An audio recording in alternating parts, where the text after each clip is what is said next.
So the scripture for today is from the Gospel of Mark, chapter 8, verse 2, and it reads, "I have compassion for these people.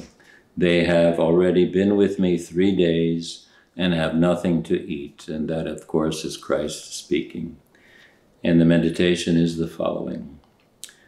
What concern about the infirm and hungry people? Let us examine the details. They are exhausted. Some of them live far away. They may become weak en route. The Lord notices and lists all these things. This is not a superficial general benevolence which does not go into detail and barely touches another's need. He not only has compassion for those who have already become weak, and he not only sees that which is clearly visible. No, he forestalls their becoming weak. He does not want it to come to that. He takes into consideration the long journey, and for this reason, he remains with them late into the evening. And he feeds them with the hands of those very people who have become so weary of this hungry crowd that they ask that the people be let go, arguing that there was nothing to feed them with. At that time, the disciples were sometimes still negligent. Fatigue would overcome them, and their zeal diminished. But despite all this, they were obedient.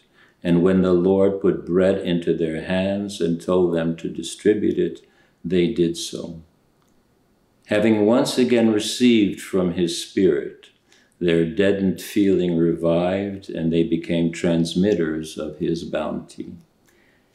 May the Lord teach us to have sincere and deep compassion and to perceive all sides of the suffering of others, and remember that if we have nothing from ourselves to nourish not only the spirit but even the body, then it is not we but he that needs to nourish.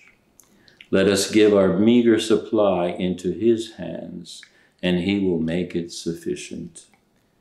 Let us thank him for these words, as it says in the Gospel of Mark, chapter 6, verse 37, "You give them something to eat." He who is the giver of everything wants to use us as his tools and to endow, nourish, and console through us.